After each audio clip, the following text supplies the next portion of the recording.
So, hello everyone, and thank you for being here. Um, it's my pleasure. Sorry, I'm getting my notes here. So, this is One Art's End of Pride Month, but not End of Pride reading. So, I am co hosting with the wonderful poet Alison Lubar. Happy Pride, obviously. Tonight's event, we have the privilege of featuring poets who are One Art contributors, as well as several folks who are queer poets from the Philly poetry scene. Um, Alison will explain really more about the event in general. A quick reminder that all proceeds from the event will be donated to Trans Lifeline. Alison, let me introduce you actually, and you can then provide some more nuance. So, Alison Lubar, they, them, teaches high school English by day and yoga by night. They are a queer, non binary, biracial Nikkei femme whose life work has evolved into bringing mindfulness practices to young people. They're the author of two full length poetry books The Other Tree, which is winner of Harper Edition's Laureate Prize. That's forthcoming in September of this year. And I'm probably going to say this book title wrong.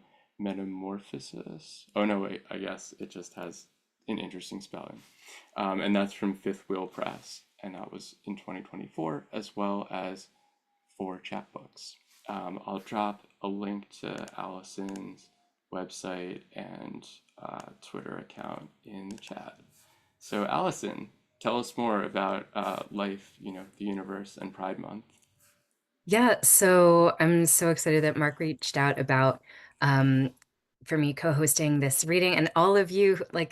We have just such an incredible roster of queer poets, poets with a capital P. I'm just so excited that all of you are here and to hear your work. A little bit about Trans Lifeline, and this is from their website, which I will just drop into the chat. So all proceeds from this reading will be directed to the Trans Lifeline. It is run by and for trans people. It is a grassroots hotline and microgrants nonprofit organization offering direct emotional and financial support to trans people in crisis for the trans community by the trans community. Their mission is to connect trans people to the community support and resources we need to survive and thrive. And their vision is we envision a world where trans people have the connection, economic security, and care everyone needs and deserves, free of prisons and police. So, to kick off our reading, I'm going to model by just reading a poem from a queer elder. And all of our poets will begin their sets with a poem by a queer elder for them or a queer poet who has inspired their work or one they just want to shout out. So mine is super short. It is by the incredible Pat Parker. I kumquat you, kumquat like the fruit. Someone said to say I love you is corny. Boom. And that's it. That's it. Super short poem. Love it. So our first reader is Nicole Tallman. She her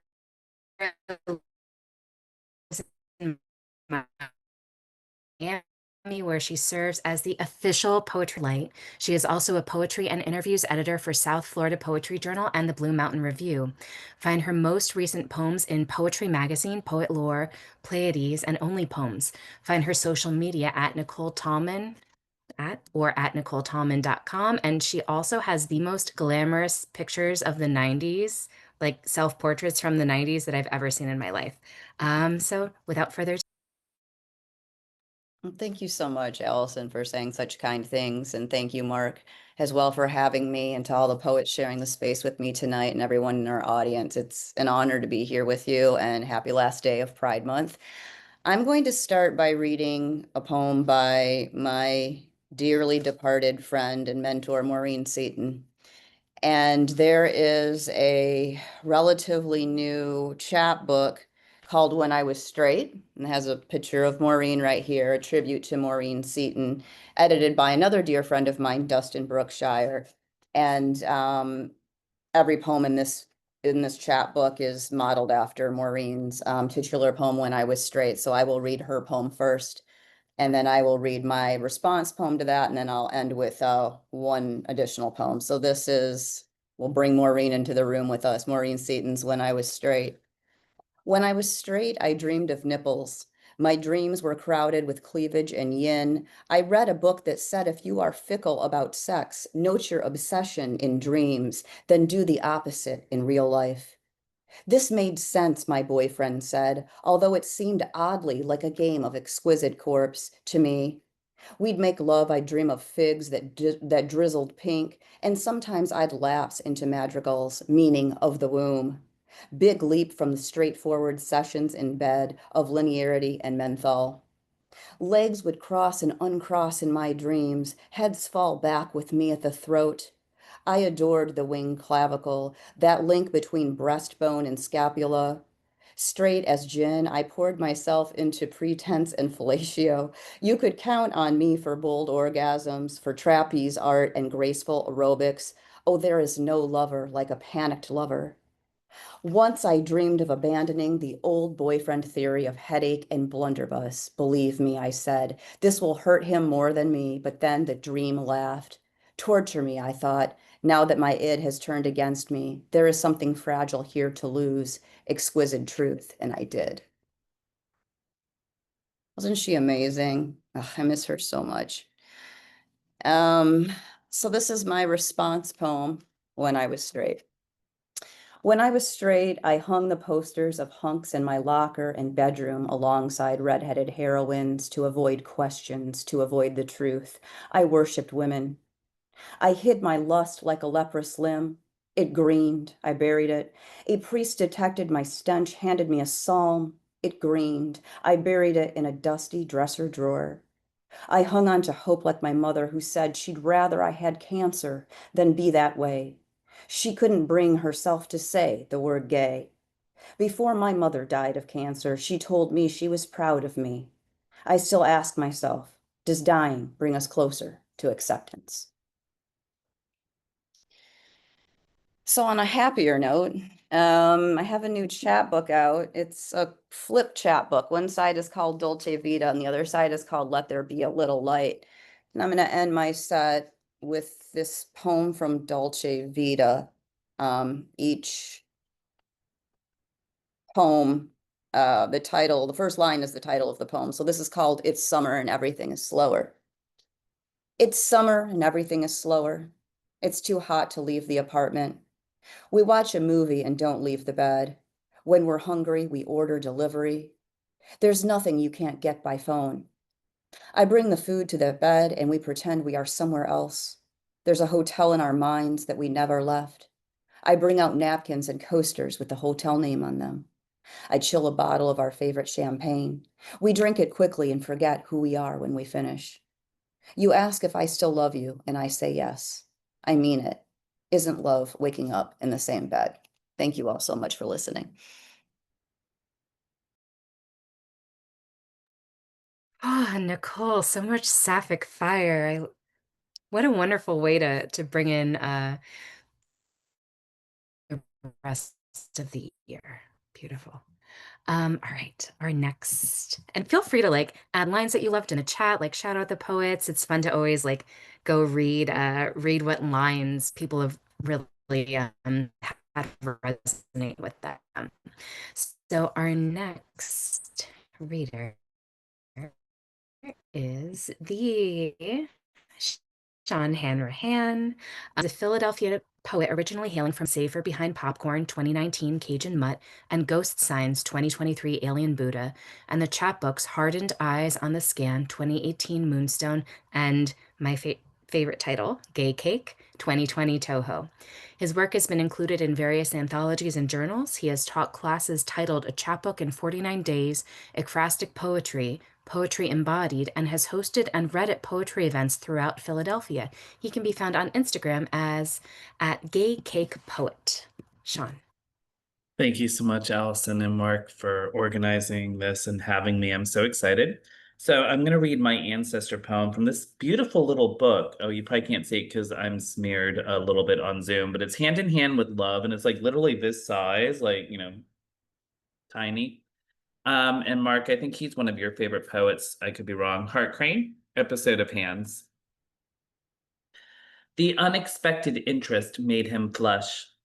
Suddenly, he seemed to forget the pain, consented, and held out one finger from the others. The gash was bleeding, and a shaft of sun that glittered in and out among the wheels fell lightly, warmly, down into the wound. And as the fingers of the factory owner's son, that knew a grip for books and tennis, as well as one for iron and leather, as his taut, spare fingers wound the gauze around the thick bed of the wound, his own hands seemed to him like wings of butterflies flickering in sunlight over summer fields. The knots and notches, many in the wide, deep hand that lay in his, seemed beautiful. They were like the marks of wild ponies' play, bunches of new green breaking a hard turf. And factory sounds and factory thoughts were banished from him by that larger, quieter hand that lay in his with the sun upon it. And as the bandage knot was tightened, the two men smiled into each other's eyes.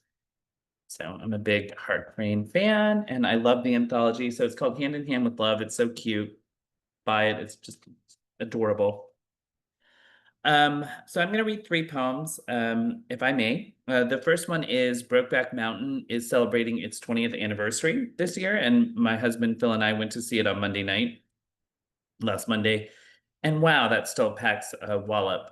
For those of you who might be too young to know or, don't know, is that was like one of the first mainstream queer movies like ever, really. Like a lot of this stuff was art house or smaller. Like this was wide release. This was in AMC movie theaters at the mall. Like it was really kind of and told with a sensitivity that most stories weren't. Like usually we were the butt of the joke or we were exoticized or fetishized or something. So this movie really, I think, changed the game in a lot of ways. It may be made differently today, but it still has that emotional honesty to it and roughness. So this poem's dedicated to that. It's called In Our Stag Eden to Brokeback Mountain on its 20th anniversary. Barely 20, we stem the rose, frolic in candy water, let our damp bodies meld to denim in our stag Eden, Brokeback Mountain. We cannot meet down below, wolves devour straying sheep. We're silent and stoic there, safe only atop our stag Eden, Brokeback Mountain. We pretend to fish for our wives and kids. We cast about for the sun's reflection on dappling, pristine, ice-blue lakes. In our stag Eden, Brokeback Mountain. We make our campground among the roaming stags of Brokeback Mountain, lonely, sweet, and sustaining, our faded dreams, stacked terse words and cans of beans. Our stag Eden, Brokeback Mountain, has a kind, grizzled pine face, weather beaten with grace. Our breathing quickens as we near the summit. We were never taught to feel outside our stag Eden, Brokeback Mountain. The straights don't want us to. They want us as emptied as themselves. Wyoming is a decay of disappointment. Horses will buckle, hell, America will throw you. A bronco riding state of being that contains our stag Eden, Brokeback Mountain. After the bashing, your family kept your ashes, but your wild, gone far too soon heart is buried alongside mine in our winter-blessed stag Eden, Brokeback Mountain.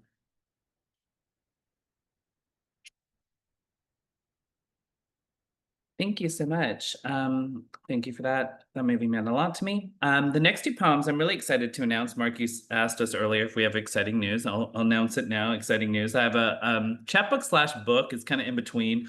A medium size, a midi. If it was a skirt, it'd be a midi. A midi book titled Headless that Alison so graciously, whatever the adverb is there, blurbed for me. So I'm really excited. It's coming out in October. So keep an eye out. It will be at Gay Cake Poet. Reach out to me, Mark and Alison have my deets if you're interested. But yeah, I'm really excited about it. So the first poem is kind of I don't know, like a romance / terror with the Headless Horseman, you know, because as you do, we write about our love affairs with fictional characters. Headless. Witch cackles, frog croaks, a harrowing clop clop. Fiendish demons top the branches, waft satanic musk of midnight through flickering gloom of forest. A sudden looming, giant on horseback, head thrust forward like an offering. He's come again, the horseman, a tall tail stretched to threaten. I've dreamt of his hands collaring my neck. Was it sexual, my mere demise? He comes back when I least expect him. Alone, I sing the songs of my youth, charms for protection against mutilation. It cannot stop his galloping, galloping. He will fling his gourd to knock me off balance, assault with a deadly legend. Last taste of his flesh. He won't care where I go after this, as long as I am driven back from his lust. A stallion can only keep so many mares, and the time I swallowed him lives within his hellfire eyes. He can no longer rationalize his masculinity without scarring me. And that opens the chapbook, and I thought I'd end with the poem that closes the chapbook. And this was in a Moonstone anthology dedicated to probably my favorite poet, Sylvia Plath. I know some of you, I know Alison, Louisa, Mark, I think maybe you did too, Amy, maybe you did too. I'm calling out people who did or didn't submit to the anthology. But it was a lovely anthology, remembering Sylvia Plath from Moonstone. So definitely check that out as well. And this is after Ariel, the title poem from Ariel.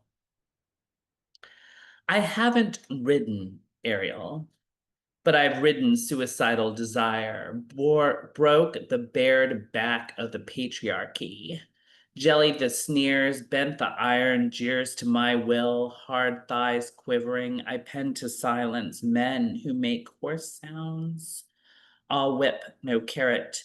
Childless, loverless, I cleave sky blue space where soul escapes body.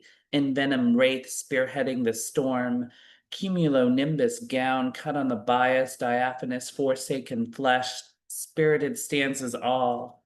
I rein them in, muzzle falsities, strip language, that diseased bark cradling armored beetles. Scorpion-tailed, catamite powerful, I puncture myth. Upturned helmet rests, headless. Thank you, everyone. Happy Pride. And remember, Pride isn't just this month, Pride is year round. Thank you, everyone. Yes, Pride 365. Sean, the way that your precision and like your commentary on pop culture, and it's just, your writing is so like funny and heartfelt. I'm just so excited to hear everyone and to have heard everyone. Louisa is next. Let me get her bio. Louisa Schnaithmann is her is a relentlessly bisexual poet who is the author of Plague Love, Moonstone Press 2021. Her work appears in Anti-Heroin Chic, The Somerset Review, Swim, and elsewhere. She is the consulting editor for One Art, a journal of poetry, and lives in southeastern Pennsylvania. You can order a copy of Plague Love here, and we will put the link. Louisa, so excited to hear your writing. It's all yours. Thank you so much, Allison. Thank you for having me. I really appreciate it. I'm really honored to be here with so many fantastic queer poets. I'm gonna be a total cliche and read Mary Oliver because I feel like I am influenced by Mary Oliver, but I'm not gonna read a famous poem by Mary Oliver. I'm gonna read like a Mary Oliver deep cut, a Mary Oliver B-side, if you will. So that's my queer elder poem. So it's called Swan. Did you too see it drifting all night on the Black River? Did you see it in the morning, rising into the silvery air, an armful of white blossoms, a perfect commotion of silk and linen as it leaned into the bondage of its wings, a snowbank, a bank of lilies biting the air with its black beak? Did you hear it, fluting and whistling a shrill, dark music, like the rain pelting the trees, like a waterfall knifing down the black ledges? And did you see it, finally, just under the clouds, a white cross streaming across the sky, its feet like black leaves, its wings like the stretching light of the river? And did you feel it in your heart, how it pertained to everything? And have you too finally figured out what beauty is for? And have you changed your life? Okay. So I'm like obsessed with Mary Oliver, as I should be. So I'm gonna read a couple poems. I have them all in one doc because I'm organized like that, thank God. This one, it was published in Swim. It's called I Come from a Long Line of Literary Sapphics. I want a woman the way birds, sick from a long flight, want water. Her body in motion, curves splaying out on the bed like flowers. I am desperate for a body like my own. I bloom her into existence, my lover, and she has orchids in her hair, bright and resplendent. I hold my hands out to her. She kisses my fingers and wraps the white linen sheet around me. I kiss and kiss and kiss. The sunlight filters in. The curtains are sheer. We take no time. We take it all.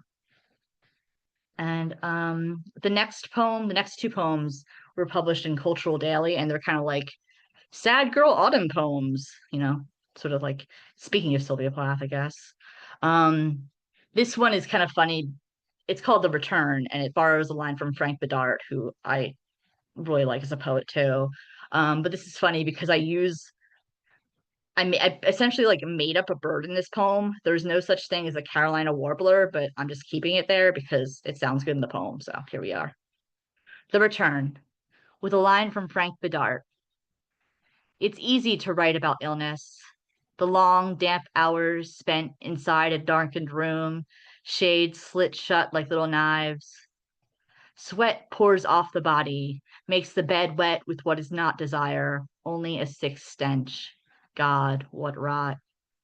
I wanted a poem about my life. Instead, I got shut doors, told to look at your hands. I wait by my time. It will come, I tell myself, hearing the full-throated Carolina warblers sing with a might that may shake the foundation of my room. I turn towards the closed window. What you love is your fate. What you love keeps you alive, ready or not, blossoming to yellow daffodils. The cold air turning towards the sun. I open the window. I let the light cover my body. It damns me to live. Shame. You come in, a wolf dressed in black, a cloak of hurt around you. The door opens with your claws attached to it, a creak, a moan. You call upon me, wrap your furry limbs around my sick body, crush my fingers, my toes. You smother me, tongue thrusting inside my mouth, unwanted. I hope for less. I begin to take stock of my small life, its chagrins, its dreams, its despairs. I make myself into a small rabbit, fur bloodied by you. I contort, I reach, I crack my bones into impossible shapes, all for you. And my final poem, I feel like this is sort of like Mary Oliver adjacent, inspired by her. So it comes full circle. And the title of the poem is also the first line of the poem, which I love. Tell me it is June and that I don't want to die anymore, that the long grasses by the marshy river will welcome me again, their thicknesses waving in the warm wind. Tell me I can let go of hatred, my softness coming back to me, a blessing that arrives quiet as the night. Tell me this isn't about bravery, that what I want and need are both allowed. Let me go out into the evening. Let me see stars in the cool blue dark and smile. Thank you.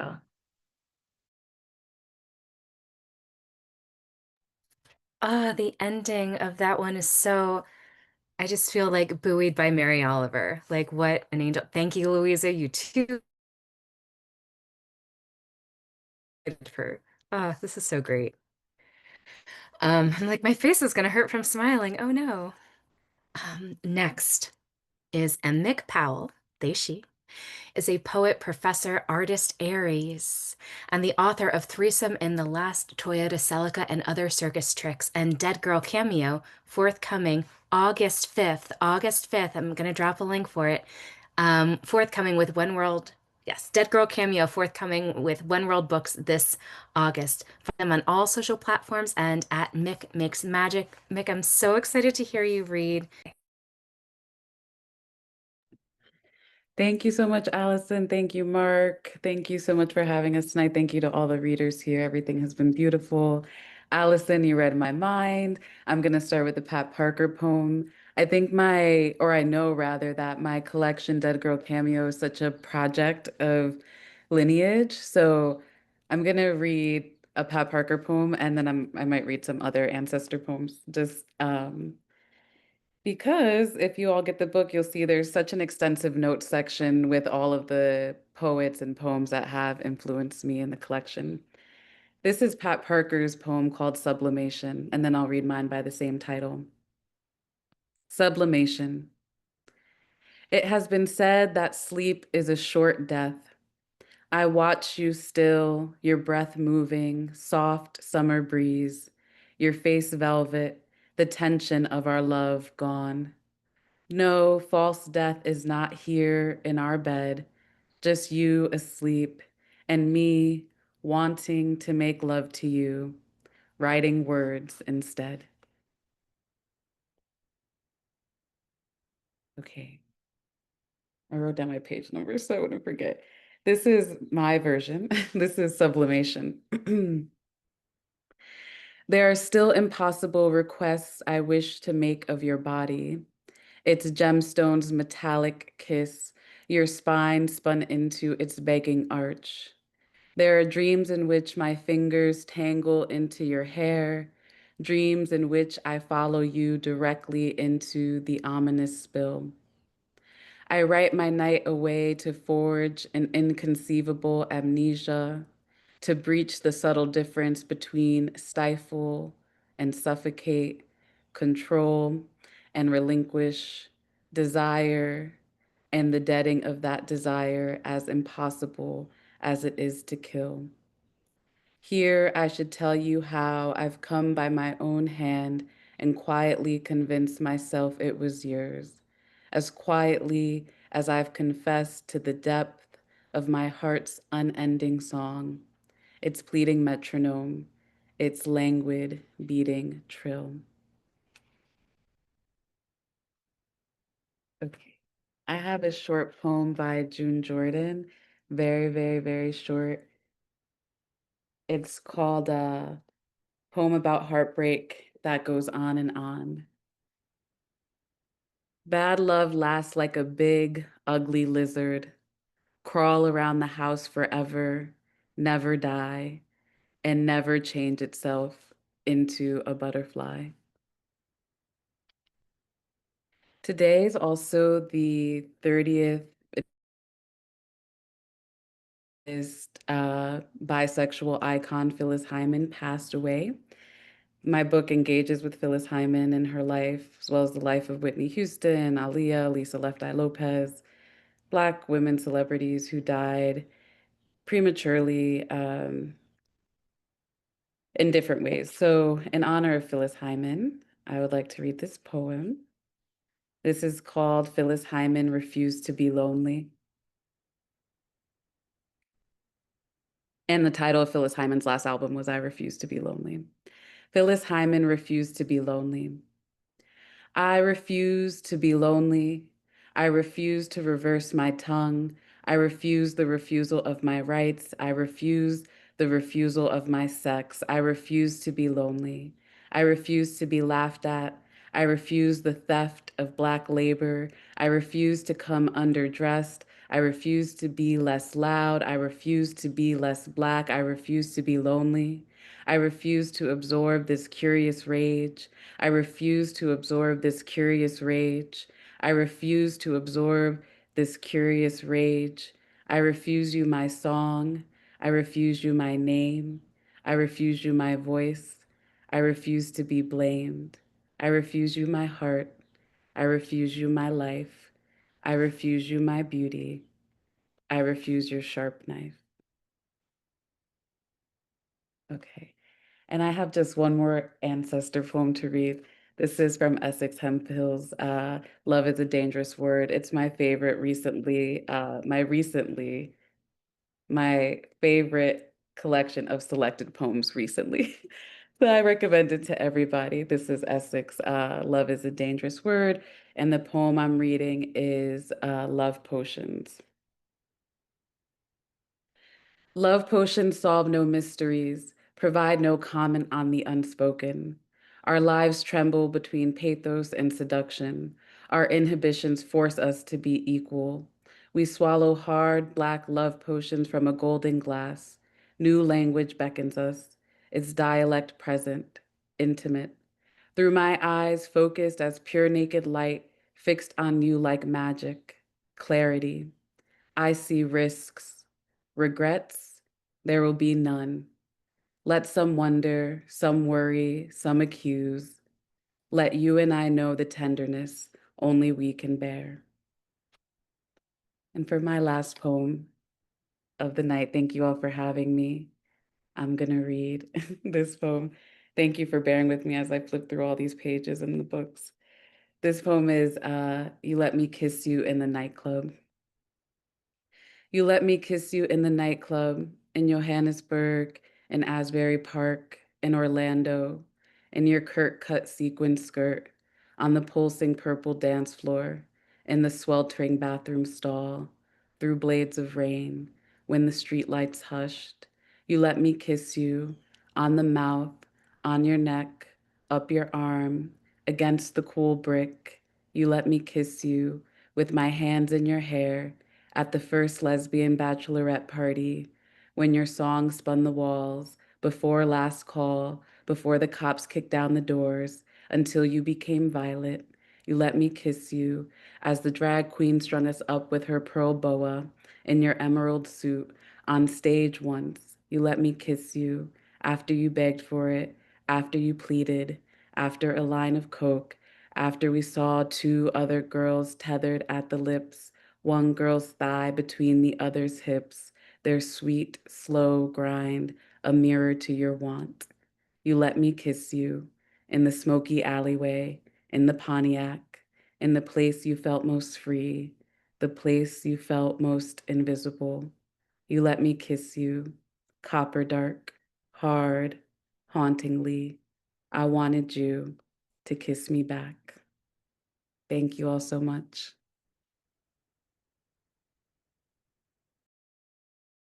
Oh, Mick, thank you so much. Wow. And I loved your curation of that. So masterfully, like beautifully done. I added another link to Dead Girl Cameo on bookshop.org, and you can pre-order it, and it'll come around August 5th. Our next stunning queer reader is Amy Beth Sisson of Philadelphia, legend and also incredible artist. She, her lives near the skunk cabbages in a town outside of Philly. She is a winner of the Mendelssohn Chorus of Philadelphia's Joyful Abundance Emerging Artist Commissioning Program 2025. Amy Beth is a Special Projects Editorial Assistant for Fence Publishers and a former associate artist with the Institute for the Study of Global Racial Justice. It is your turn, Amy Beth. So excited to hear your words.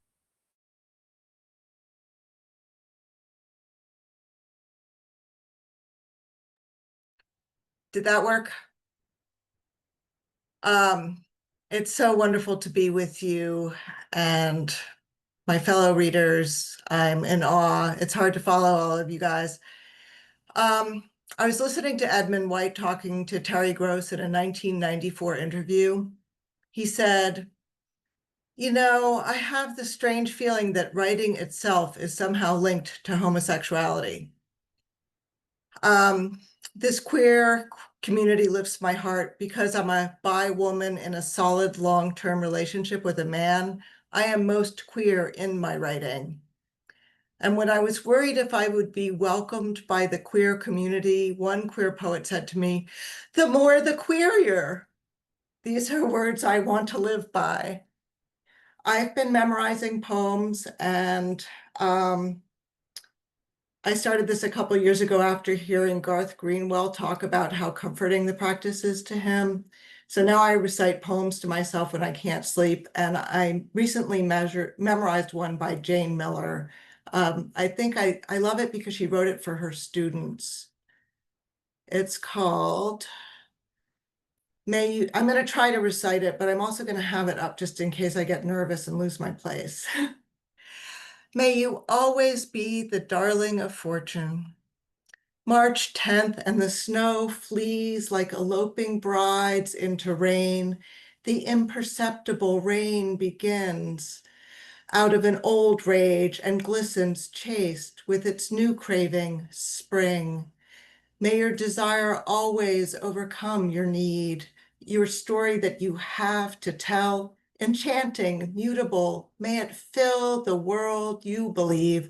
A sunny view, flowers lunging from the sill, the quilt, the chair, all things fill with you and empty and fill and hurry because now, as I tire of my studied abandon, counting the days, I'm sad, yet I trust your absence in everything wholly evident. The rain in the white basin, and I, vigilant.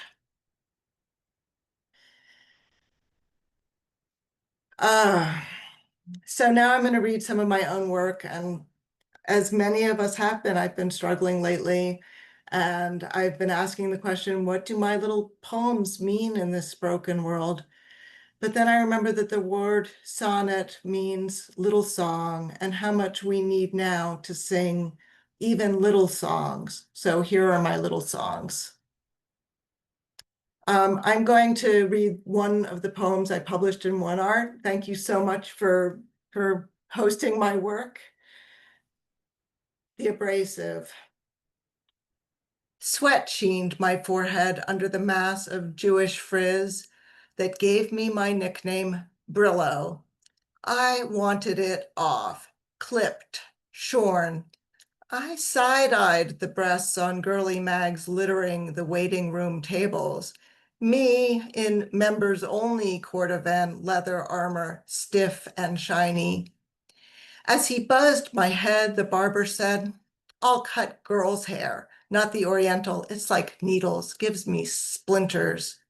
Half shorn, silent, half blind, pinned, a barbed hook resisted removal. He read my disapproving grimace, angry-eyed, attacked with his clippers. I put on my glasses, saw my scalp glinting in patches from under the fuzz, and cried. When I got home, I tore off my t-shirt and slapped at black shards on my scoured neck. My girlfriend shoved me into the steamy shower. Your head is incandescent. The prickle of her hands hot on my scalp, stroking the sparse bristle.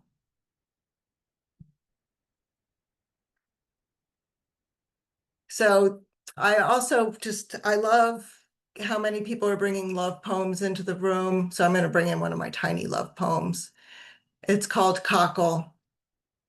I mistrust the curl of enlightenment, the upward spiral, but do trust the friendly mollusk of your nostril and cockle of your jugular notch, your nautilus ear listening to my pinwheel, unstopping heartbeat, our synchronic rhythm.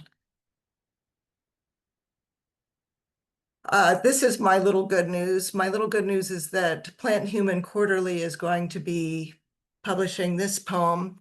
The title means seed dispersal by animal activity. It's called Zucchery. A dandelion wish or some ill wind, euphorbia pods, dry spit seeds. What scatters your pit is the creature that eats you. Some say mother is a magic vine that a child climbs to the sky. I say she's the one who ground the bones. The midwife repaired my tear while I blazed and beaded with sweat, held my newborn to my nipple, and my cellulose skin split. The other little good news is that a poem of mine will be appearing in the anthology called Queer Flora, Fauna, and Funga, edited by Frances Cannon. I think it'll come out in 2026. This is called Tipularia. You don't see me on the wooded trail. If you do glimpse me, you don't think sex. You don't think hot house tropicals whose involute vaginal flowers and namesake testicle corms set up expectations for sexy pleasure. My inflorescence, a single stalk of brown blossoms, grows low in the leaf litter. I don't scream, orchid. You describe my habits as secondary, colonizing, pioneer, but call me crippled. You think my adaptive floral asymmetry is brokenness. You call my pollinator the true armyworm moth. To you, it's a pest. When it devours your corn and hay, you spray poison. You call me crane fly after the insect you call mosquito hawk. It does not eat mosquitoes. You misname us all. Your priests say hell is absenting yourself from God's love. For me, hell is the weedless green lawns replacing the forests of the Smokies. After you rip out all the woods to build your sprawling mansions, I will be gone. I require this habitat, this mycelium, this bacterium. You don't have the right recipe to grow me in your succession house.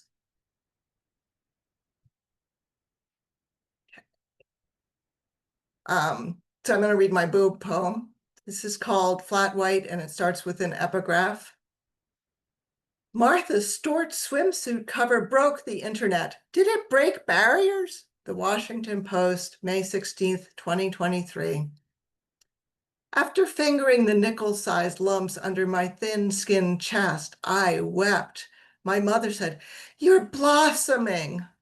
I smelled the winter-forced paper-white reek of my fearful armpits. I wasn't the flower she had in mind. Gazing down, I asked, "Will they be like Granny's?" "Oh no," she said, "you don't want that. Hers are huge." As if any of us have a say in our unruly puberty.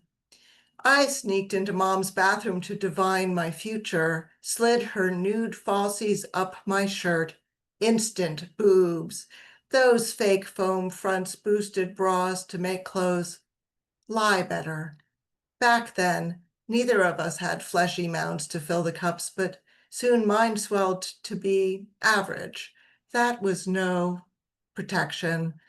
To be unnoticeable is impossible. At school, kids snapped the straps of big busted girls, mocked the chests of AAA girls, mocked me. Under my comforter, I paged Dad's furtive Playboys, the magazine selling smiling busts and coyly shadowed vulvas beside naughty granny cartoons. Witchy-chinned, jug-titted with withered, floor-gazing nipples, the ridiculed spectacle of menopausal lust. My ridicule, my lust. And to bring Pat Parker into the room again, in 1981, my girlfriend and I went to a book lodge for this book, which is lesbian poetry and anthology, edited by Ellie Bulkin and Joan Larkin at the Arlington Street Church in Boston. And we saw Audre Lorde and Adrienne Rich and Judy Grahn and Pat Parker. Pat Parker read For Willis. This is called For Patrice. We were broken up when you wrapped your leather belt around my waist, pulled me down onto the zigzag pink-purple moth-eaten Afghan crocheted by my mother. I'd never aired out its naphthalene stink. Balanced over my face, your purring fingers kneaded wool, your arched toes snag stitches. Afterward, I tossed the cratered rag, too holy to be darned. When you awoke, lips circled raw red, skin cracked, allergic to me. I blamed your lipstick. We broke up again. 45 years later, I want to slip into our polite Facebook friendship and ask, do you still have that framed photo of my ass? That's it for tonight. Thanks so much. What a wonderful end.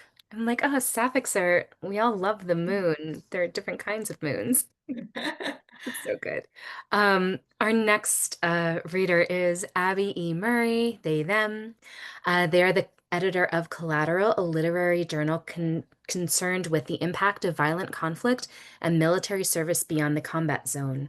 As a non-binary pacifist married to a cisgender active duty Army officer, they've spent their adult life writing and researching the struggle for voice and listening between disparate communities.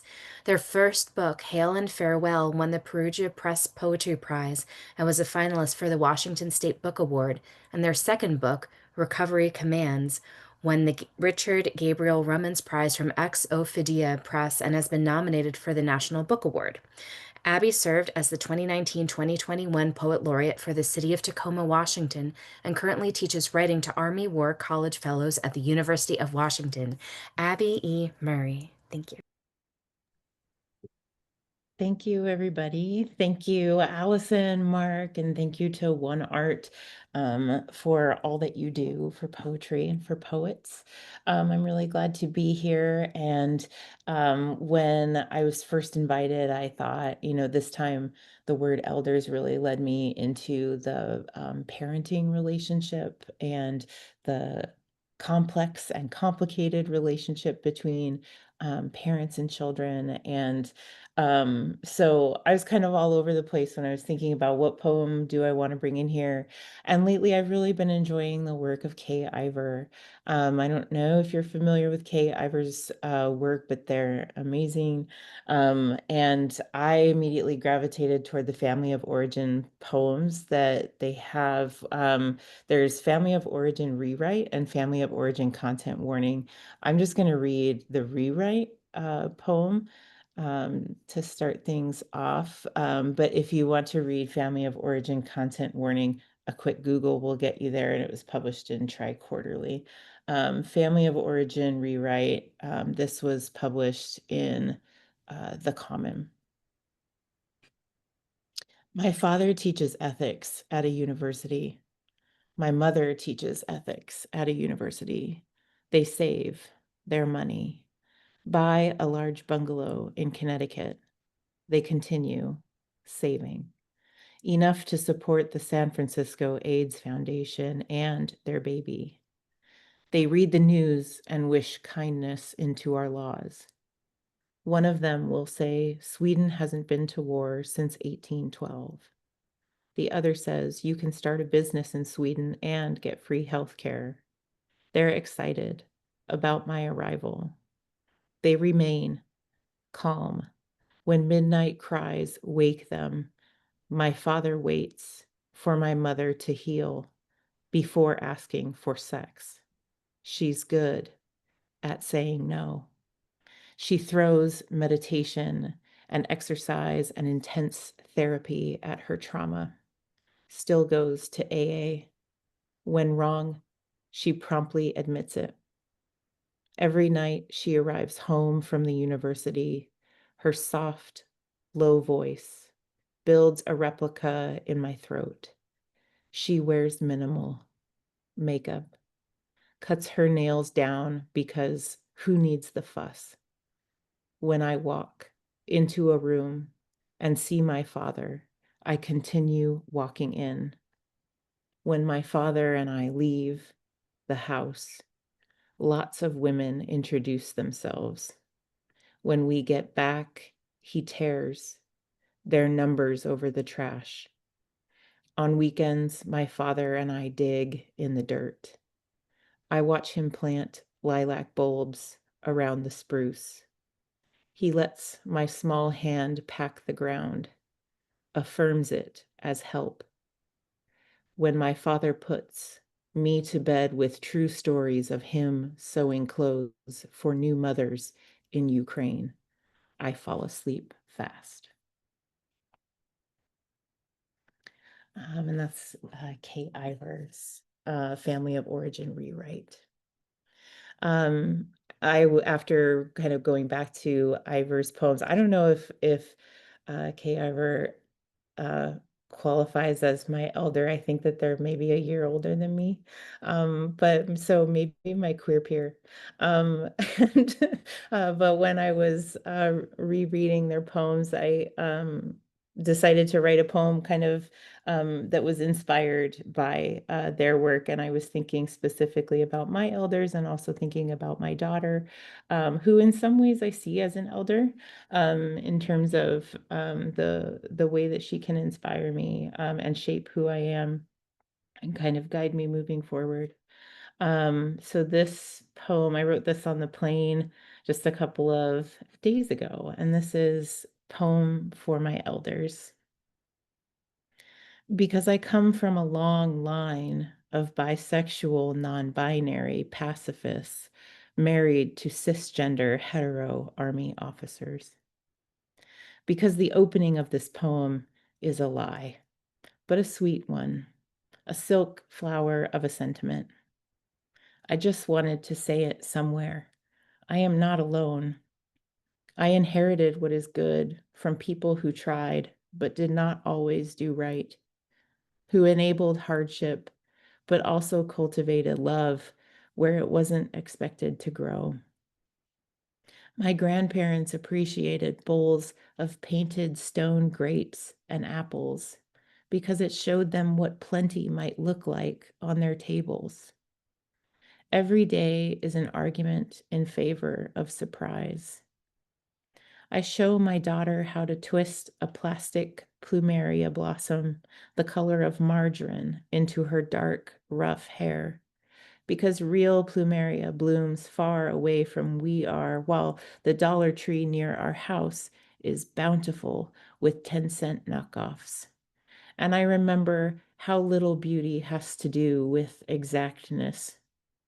It is more concerned with what we imagine about the world, that it remains both soft and calloused, rare and everywhere, that it is what it will be and what it has been too. Thank you. Oh my gosh, there's a cat on the screen. Miriam, sorry. I see. Oh, that's a dog. Oh, it's a pup. I'm Yeah, so he's a dog. He's a oh, Pomeranian Chihuahua mix. little buddy. I can't hold myself in when I see pets on Zoom screen. Sorry. It's like been 5 years and I just can't do it. This next poem, maybe I'll read 2 more poems. This next poem was edited. Topaz Winters took this for Half Mystic, and it's called Identity Lessons. And it's another poem that was inspired by my daughter. Identity Lessons. We are wearing the shadow of an old cedar when my daughter asks if our ancestors were Indians or the ones who murdered them.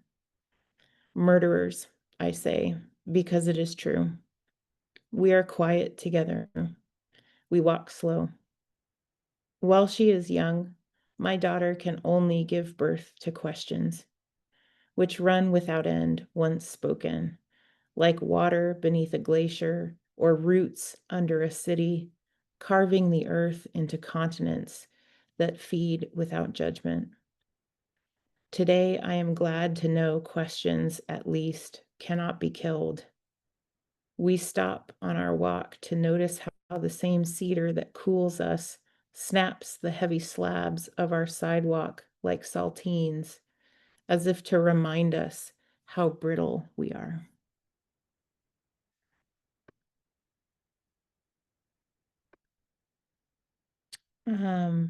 And then maybe I'll just finish it. I'll read the poem that I just had in One Art, that I Can't Find My Gender.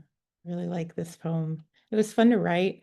I think I was only able to really kind of come out to my family and my friends like less than a year ago as non-binary, and for some that awareness and connection has been easy and smooth, and for some it has been a refusal to acknowledge. And so I've been just kind of paying attention to that. And I think while it is a serious matter, and I think that a lot of us experience erasure, and that matters. There's still a part of my existence that I find really playful and funny, and this poem was bringing humor into experiences that were really sad for me at the same time. And so I wrote this poem.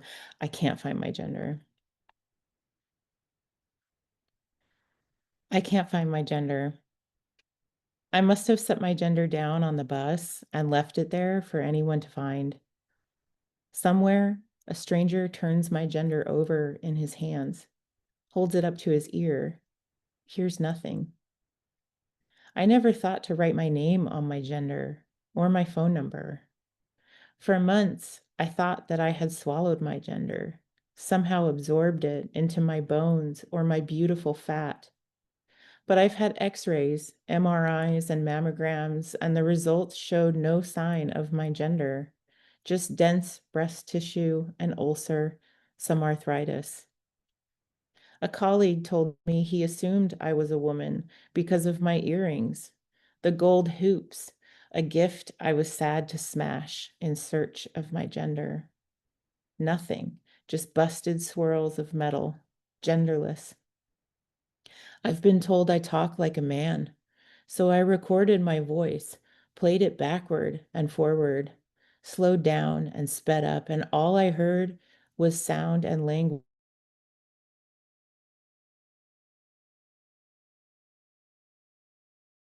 Their gender. Sometimes where my gender can find shelter, where it can be safe until I come to claim it. And my gender will know me when I walk in, will run to me before the string of tin bells above the door have stopped jingling their one-of-a-kind jingle. So many ways for new songs to be sung by the same instruments each day, each hour. And my gender will jump into my arms, and a volunteer will say, no doubt about it, that's your gender. But I also wonder, usually at parties or before big work presentations, when I am lonely for my gender or given a gender that isn't mine to hold, whether my gender is having the time of its life wherever it is, whether it is thriving on the kindness of those who notice it and let it be. Because sometimes I can't find my gender, and yet I know it is there, unable to be parted from me. Its soft tongue licking and licking the palm of my hand. Thank you, everybody. I also wanted to say too that my book has come out, and I do have a copy of it here. So if you wanted to get a copy of Recovery Commands, the art on the cover is Tomohiro Inaba, his metal sculptures, and it's absolutely beautiful. He has so many of these sculptures that are made of iron, and it's all these different kind of creatures, and they're sort of disintegrating or coming back together, depending on how you look at it. So thank you for having me. Thank you so much, Abby. And I love that idea. Like, I don't know if we're disintegrating or being put back together. Like, I feel that. I feel that. And yes, to queer peers, to animal familiars, all of them. And last but not least, by any means, the Jennifer Espinoza, she, her, is a poet whose work has been featured in Poetry Magazine, the American Poetry Review, the Rumpus, Poem a Day at poets.org, and elsewhere. She is the author of I'm Alive / It Hurts / I Love It by Big Lux, There Should Be Flowers, published by The Accomplices, and I Don't Want to Be Understood, published by Alice James Books. She holds an MFA in poetry from UC Riverside and currently resides in California with her wife, poet and essayist Eileen Elizabeth, and their cat and dog. Go ahead, Jennifer. Thank you so much.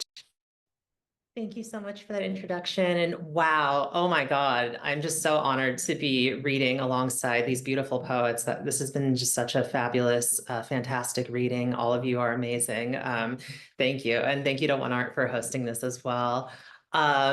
So I will start off by reading the poem I selected that is supposed to be from a queer elder. And this is from one of my favorite poets, C.A. Conrad. Really somebody who inspired my work in a lot of ways that I could talk about forever, but I won't. I'll just read the poem. This is a kind of newer poem. I think it's from 2020, and it's called For the Feral Splendor That Remains. Sometimes I strain to hear one natural sound. When gender blurs in a poem, my world sets a tooth in the gear. If God is in me, when will I ask for my needs to be met? Every God is qualified. It is not such a secret. When I was afraid of the road, I learned to drive. Map says name of your city in ocean, line drawn to it, towing behind the big party. History of life on Earth might be interesting to a visitor one day. Chewing parsley and cilantro together is for me where forest meets meadow. In a future life, would we like to fall in love with the world as it is with no recollection of the beauty we destroy today? Yeah, wow, really, really beautiful poem. Also, I apologize if you hear me cutting out at any point. I'm currently not at home. I'm in the middle of a move and I'm staying at a friend's place in the middle of the forest with very bad signal. So please feel free to like unmute or let me know if I've frozen or anything like that. And in that case, I'll like turn off my video and see if that helps. But okay, I'll jump into my reading now. I'm going to be reading a few poems from my most recent collection, I Don't Want to Be Understood. And I'll just briefly speak about that collection. It was sort of my attempt to try to write a memoir. I at one point had wanted to write like a conventional memoir. Well, actually, I'll jump back even further. I never thought I would want to write a memoir. I thought I was kind of boring and that my life was kind of boring for like a really long time. But then like I started noticing I would tell people stories about my life and how I got here and things like that. And people would kind of look at me like, girl, what? And that happened enough times that I was like, okay, maybe I have had some interesting shit happen to me. But I was always reticent about that idea of like the queer memoir in particular, and like kind of some of the tropes and expected things that go along with that. And also I just like really struggled to map my experience of my life like onto a conventional narrative. And so I decided that poetry would be the route to tell my story. And so this book is my attempt to kind of give the impression of a memoir, but through poetry. The first poem I am going to read is the first poem in the book. It's called Airport Ritual.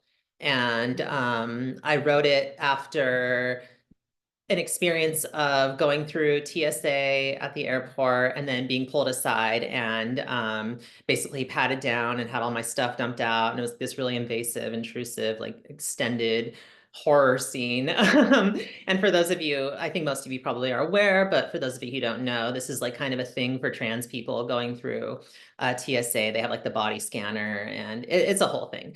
So this poem is based on that experience. Airport Ritual. The following is a true story. An anomaly is spotted. A woman is taken aside. I'm going to have to touch you now, an agent says.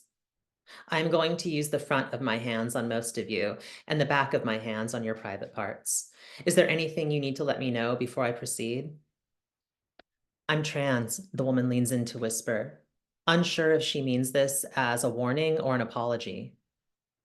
That's okay, the agent says as she grabs the woman's shoes. Would you like to take this elsewhere? Before the woman can answer, the thing in her pants that set the sensors off suddenly expands, tearing through her clothes and revealing an amorphous blob of cosmic energy. It is purplish and void-colored at the same time. There is an impossible shimmer to it. It grows outward, enveloping the agent, the body scanning machine, and the white dads in red baseball hats gawking at her predicament. Then the whole terminal. Then the entire airport. The military plans a strike in response. Some trans guy who fought for the right to kill people on behalf of an empire that hates him is chosen to operate the drone. Better optics, someone thought. When hit, the woman grows hundreds of times her size. The city of Irvine is pretty much toast. Fox News is floating the idea of forcing trans people into detention facilities until we're sure they don't all pose the threat of having expanding cosmic blobs for genitalia. It's polling well. Meanwhile, the woman at the center of the plasma, or whatever the fuck it is, just wants someone to say one thing to her that doesn't feel like a kite string wrapped around an open wound in a warm, strong wind. But it doesn't happen. So she sings something to herself. A song she heard in a grocery store once. Michelle Branch, frozen food aisle, instant tears. She remembers her life, floats up into a cloud, gets carried away. No one can track her. She is dispersed, rained down upon the dirt and patchy grass where her old house used to be. Flowers bloom. People pluck them and give them to people they love. Everything is normal. Okay, so the next poem I am going to read is also based on a true incident from my life, and I will just allow the poem to speak for itself. This is called Birthday Suits. I turned 24 and Dad decided to take another stab at making a man out of me. On his command, I drove us out to Hollywood, where you could get 3 sets of suits for $100. What a steal, he exclaimed, as though his enthusiasm would fertilize something that never existed within me. Regardless, I followed him into the outlet and I allowed him to wrap the cheap, heavy thread around my tired shoulders, to salt the wound of my body with his idea of truth. I let it happen, but I did not forget what I was beneath the cover of the flesh. 5 million faggy mountains slicing through fields full of dreamed up tongues and unnameable bluish grasses, each blade the length of a universe stretching inward toward a singular point of life-sustaining unlogic. Dressing myself behind the heavy polyester curtain, I listened as Dad held the suit guy hostage with the oft-told tale of the night he encountered real-life biblical demons. How at first he felt their presence tightening inside his chest, and then witnessed them crawling up and down his walls, and how he prayed and cursed them in the name of the Lord until they dissolved like sugar into the dark. And he never said this, but I knew he was convinced they came for me next, and colored my nails, and stretched out my hair, and adorned me with flowers, and forced my inside places to whisper, "Woman, woman, woman," late each night at the moment just before sleep. And I knew he knew who I was becoming, and I understood what the suits were for. So I tossed them in the back of my trunk where they sat waiting for years. And the day I sold that car off, those suits were still in there.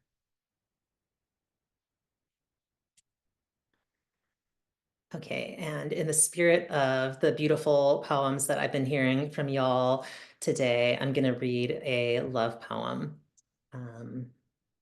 This is called "This Is What Makes Us Worlds."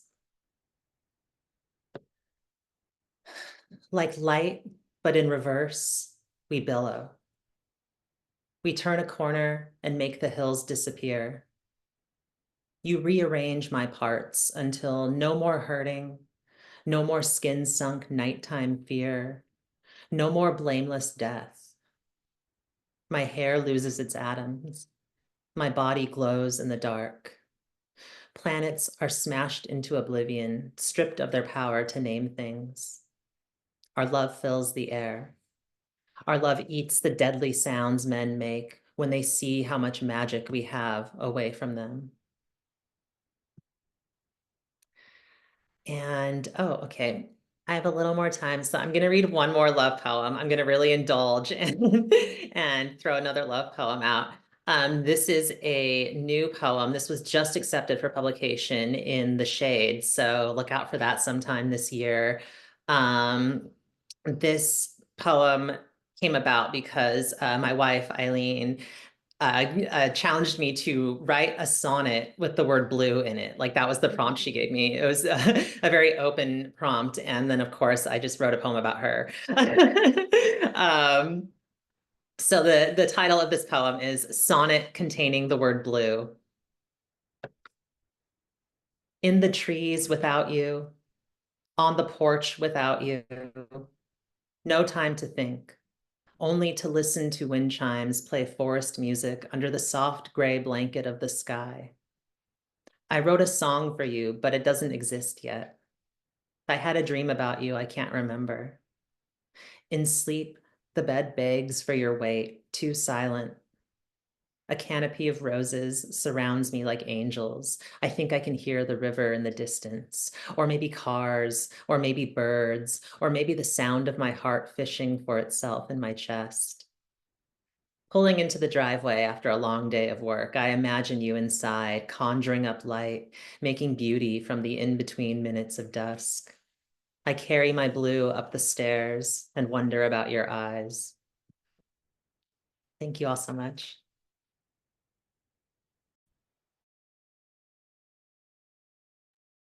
Oh, wow. What an incredible reading. Thank you so much, everyone who read, our audience, to Mark, to One Art, to everything. And I'll hand it so heartful. Hand it back to Mark. Thank you. I just want to say thank you to everyone again for being here and for reading for One Art and on short notice even. And this has been incredible, and I'm just super happy and wonderful readings. Somewhat speechless. So I'm going to stop recording, but if anyone wants to